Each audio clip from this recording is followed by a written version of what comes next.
네, 안녕하세요. 세상에서 가장 작은 책방에서 7.5평 경의선 책거리로 돌아온 옛다 책방입니다. 네, 오늘은 아주 요즘 핫하죠. 무라카미 하루키를 갖고 왔습니다. 짜자자자자. 이 책 나오자마자 빨리 읽고 싶었는데 또 다른 책들 막 훑어보느라고 이제야 완독을 했어요. 하루키. 내가 사랑했던 하루키. 오랜만에 만나서 읽게 돼서 되게, 좋았습니다. 에세이 같은, 단편들로 이루어진 소설집이더라고요. 그래서 읽으면서, 에세이인가? 그러면서 읽었는데, 여덟 편의 단편으로 이루어진 소설집이다. 라고 되어 있고요. 무라카미 하루키, 띠지에는 여자 없는 남자들. 이 책 안 읽었는데, 이후 6년 무라카미 하루키 신작 소설집이라고 되어 있어요. 또 이제 우리 알만한 사람들은 다 알고 있겠지만, 그래도 얼마나 또 훌륭하신 분인지 저자 소개 먼저 들어갈게요. 무라카미 하루키, 1979년. 제가, 태어난 지 조금 있다가네요. 바람의 노래를 들어라로 군조 신인문학상을 수상하며 데뷔했고 1982년 양을 쫓는 모험으로 노마 문예신인상을 1985년 세계의 끝과 하드보일드 원더랜드로 다니자키 주니치로 상을 수상했다. 1987년 노르웨이의 숲을 발표 기록적인 판매고를 올렸다. 이 책으로 아마 우리나라에서는 90년대에 정말 완전 싹쓸이를 한 상실의 시대라는 제목을 가지고 있었던 기억이 나는데 그때부터 90년대부터 막 하도 시끄러워가지고 사실은 너무 열풍적인 인기를 구가했던 벌써 30년이나 됐네요. 30년 가까이 전에 이미 막 너무 유명했던 작가였고, 이 하루키 옆에 무라카미 류가 있었어요. 제가 무라카미 류를 또 좋아하는데, 69라는 책, 거의 막 이렇게 손에 꼽을 만큼 좋아하는 이제 소설책인데, 하도 이제 사람들이 하루키 막 그래가지고, 하루키 뭐 읽기도 했지만, 그러면서 이제, 하루키 옆에 있는 류가 좀 불쌍해 보이는데, 그러면서 막 류의 책을 이제 읽다가 또 반해갖고 막 류의 책을 막 읽었던 기억이 나네요. 1995년 태엽 감는 새로 요미우리 문학상을 수상했고 2005년 해변의 카프카가 당시 아시아 작가의 작품으로는 드물게 뉴욕타임즈 올해의 책에 선정되었다.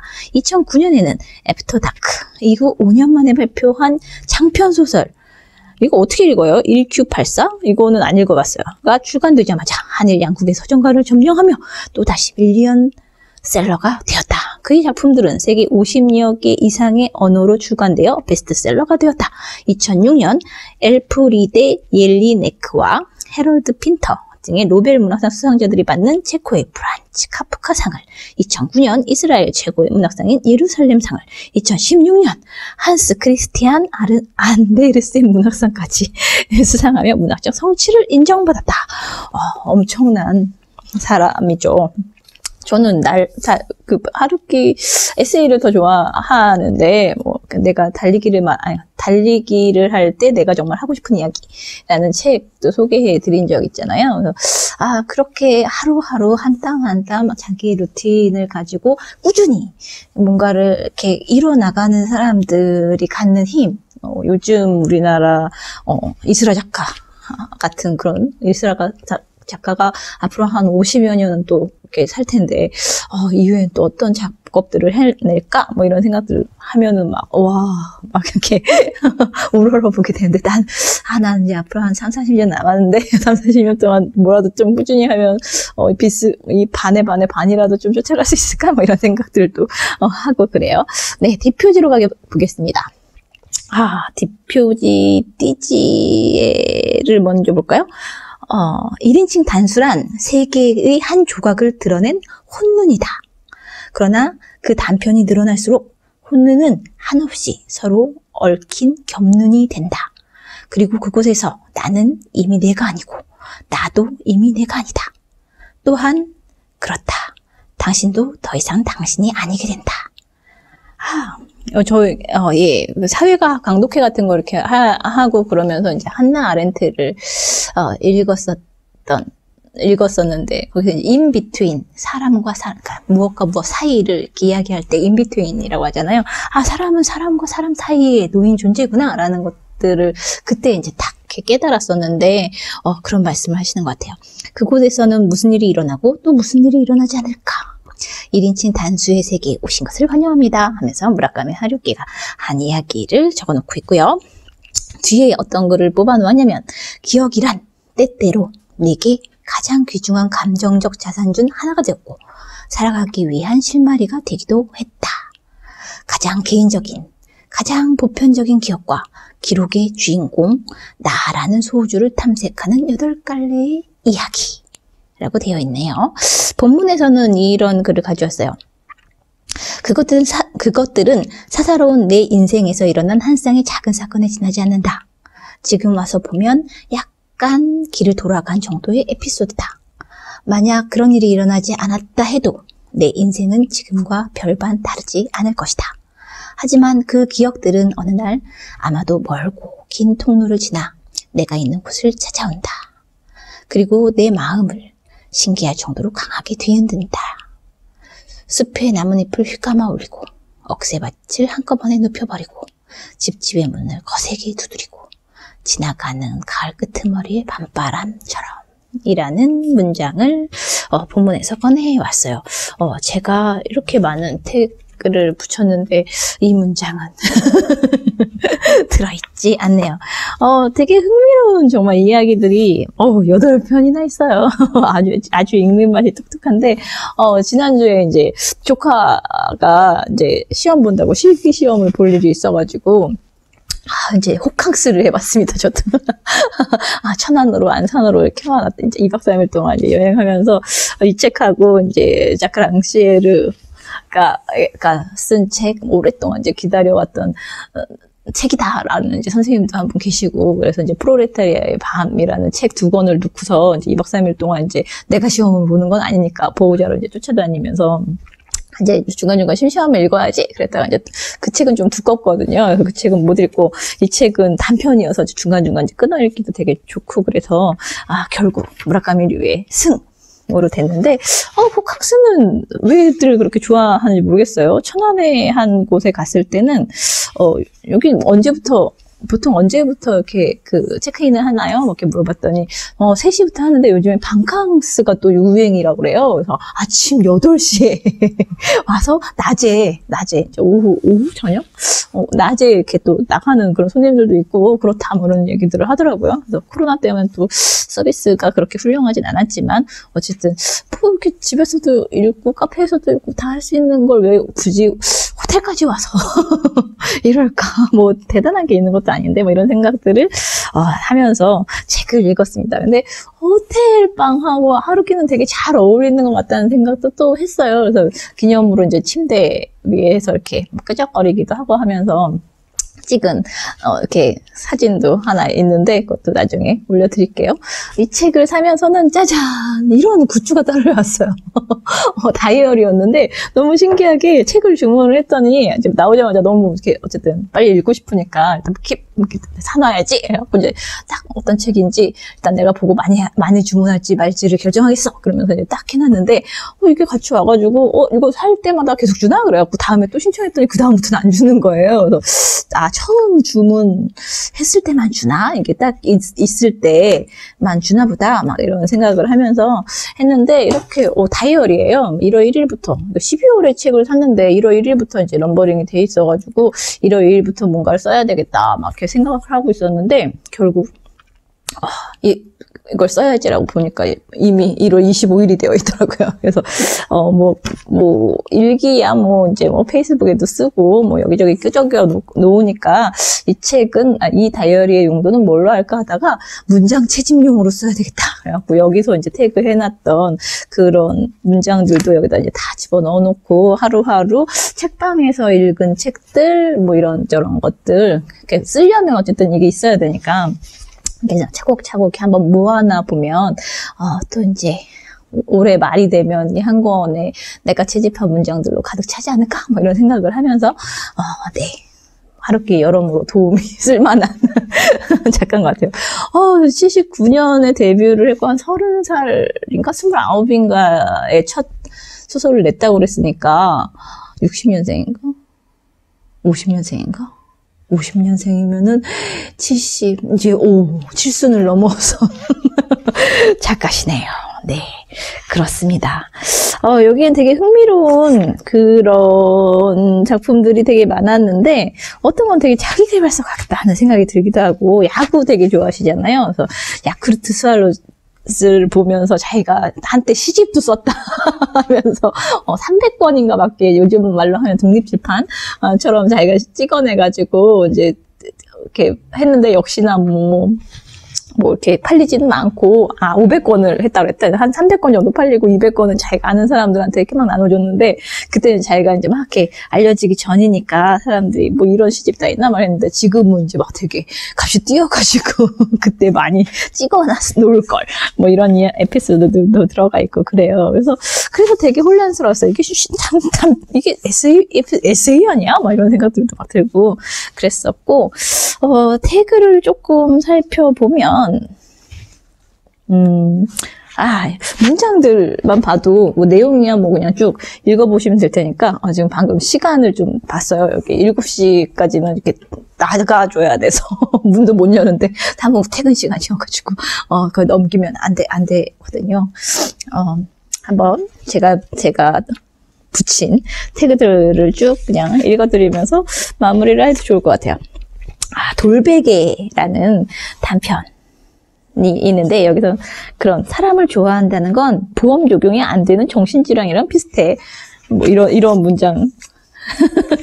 되게 비유가 되게 보험보사 좋아한다와 보험은 참 신기하다. 뭐 이런 생각들을 했고 때로는 약간의 말이 우리 곁에 남는다. 뭐 이런 문장에 또 태그를 붙여놨네요.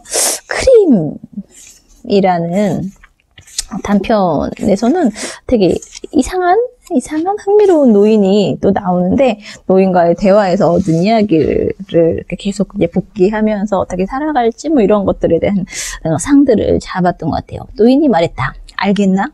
자네는 혼자 힘으로 상상해야 돼. 정신 차리고 지혜를 쥐어짜서 떠올려보라고. 중심이 여러 개 있고 둘레를 갖지 않는 원을.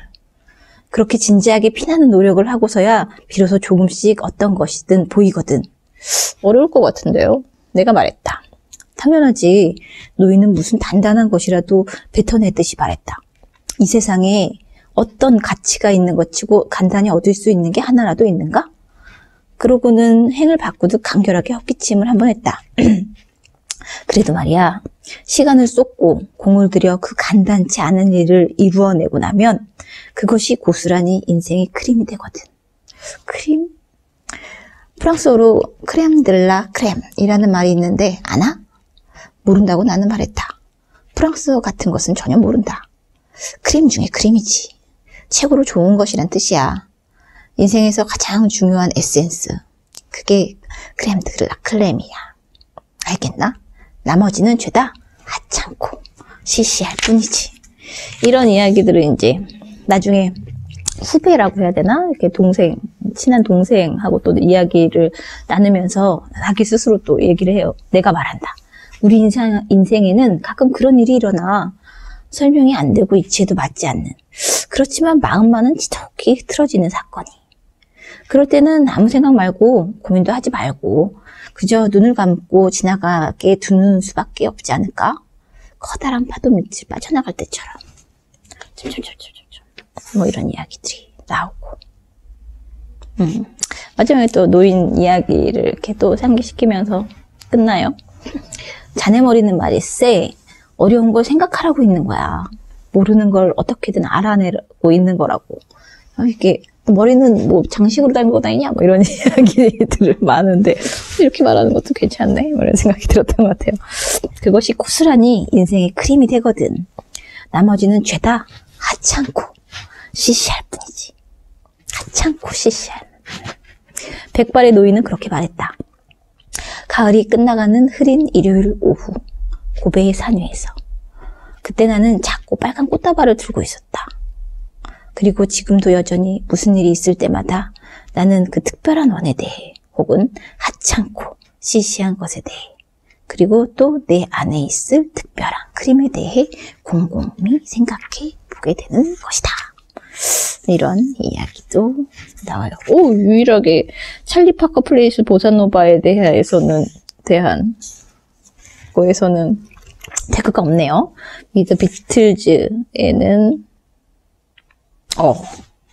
이런 한때 소녀였던 이들이 나이를 먹어버린 것이 서글프게 다가오는 까닭은 아마도 내가 소년 시절 품었던 꿈 같은 것이 이제 효력을 잃었음을 새삼 인정해야 해서일 것이다. 꿈이 죽는다는 것은 어찌 보면 실제 생명이 소멸하는 것보다 슬픈 일일지도 모른다. 문장만으로도 막 내용이 궁금해지지 않습니까? 이게 무슨 맥락에서 나왔는지. 소설을 이렇게 리뷰하는 사람도 없을 것 같다는 생각이 문득 들면서 재밌어지네. 네. 음악 이야기. 책 근데 읽으면서 갑자기 이제 막 멜론을 틀어놓고 여기에 나오는 음악을 이렇게 배경 삼아서 들으면서 또 읽기도 하고 막 그랬었는데, 참, 음악 참 좋아요.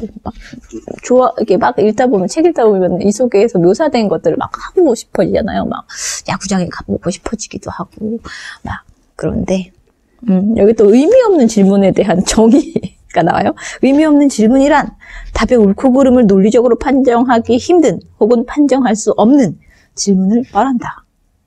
이런 이야기들도 나오고. 재밌게 읽었어요. 재밌어요. 읽어보세요. 여기 기억에 대한 이제 언급 이런 것들도 많이 나오고 요즘에 막 기억, 치매, 기억을 잃는 병 이런 여러 가지 것들 나오는데 기억? 나는 언제나 나야. 기억이 사라진 사이에도 나는 나처럼 그냥 평소처럼 행동한대. 이런 이렇게 문장이 나와요. 기억을 중간중간 이렇게 잃어버리는 그런 이제, 아는 여자의 오빠가 나와서 이런 이야기들을 하고, 약간 판타지처럼, 이렇게 막 에세이처럼 가다가 갑자기 훅 하고, 다른 세상에 잠깐 갔다 온 이야기, 꿈 같은 이야기를 막 펼쳐내기도 하고, 막 그래요. 야쿠르트 스왈로우즈 시집이라는 책에서는, 진다는 것. 자기가 좋아했던 자기가 좋아했던 팀이 거의 한 3경기 하면 2번은 지는 그런 팀이었는데, 거기서 얻은 어떤 지혜? 이런 느낌이었어요. 나는 시간이 나면 일하지만 당시에 나는 거의 늘 시간이 있었다. 이런 하루끼식 이런 서술 너무 재밌어요. 진구구장으로 발길을 옮기고 혼자서 묵묵히 상쾌히 아톰스를 응원했다. 이기는 날보다 지는 날이 훨씬 많았지만 3번에 2번은 졌지 싶다. 나도 그때는 젊었고 외야 잔디에 들어누워 맥주를 마시면서 야구를 관전하고 가끔 아무 생각 없이 하늘을 올려다보면 그것만으로 그럭저럭 행복했다. 어쩌다 팀이 이기고 있을 때는 게임을 즐기고 지고 있을 때는 인생에는 지는 훈련도 중요하니까 라고 생각하려 했다. 블라블라블라 라는 이야기들이 나오고, 그렇다. 인생은 이기는 때보다 지는 때가 더 많다. 그리고 인생의 진정한 지혜는 어떻게 상대를 이기는가가 아니라 오히려 어떻게 잘 지는가 하는 데서 온다. 되게 자기계발서 같잖아요. 소설도 자기계발서처럼 읽고. 그러면서 물론 지는 것보다야 이기는 쪽이 훨씬 좋다. 당연한 얘기다. 하지만 경기의 승패에 따라 시간의 가치나 무게가 달라지지는 않는다. 시간은 어디까지나 똑같은 시간이다. 1분은 1분이고 1시간은 1시간이다. 우리는 누가 뭐라 하든 그것을 소중히 다뤄야 한다. 시간과 잘 타협해서 최대한 멋진 기억을 뒤에 남기는 것. 그게 무엇보다 중요하다. 여기서는 크림으로 다시 돌아가는 것 같아요. 크렘들라 크렘. 하찮고 시시한 건 버리고 시간을 좀 소중하게 여기면서 잘 살아보자 이런 이야기를 하고 있는 것 같은 그런 책이었어요. 표제가 된 1인칭 단수에 붙인 태그 마지막으로 한번 볼까요? 별거 없는데요? 맨 처음에 붙인 거는 내가, 그러니까, 뭐 평소에 이제 수트를 입을 기회도 없고 뭐 그런 거 별로 좋아하지도 않고 가죽 구두도 안 신는다 뭐 이런 이야기를 하다가 내가 스스로를 위해 선택한 것은 어디까지나 결과적이기는 하지만 그런 류의 인생이었다. 뭐 이런 서술, 되게 이렇게 담백하면서도 딱, 뭘 말하는지 딱 알 것 같은 그런 거고, 심리 묘사나 이런 것들이 참 좋기도 하고 잔잔하면서 그냥 이렇게 좋았던 그런 하루께 신작 소설이었습니다. 한번 보세요. 재밌어요. 드디어 이거 베스트셀러인데 조회수 좀 올라왔으면 좋겠습니다. 안녕. 시간은 소중하니까.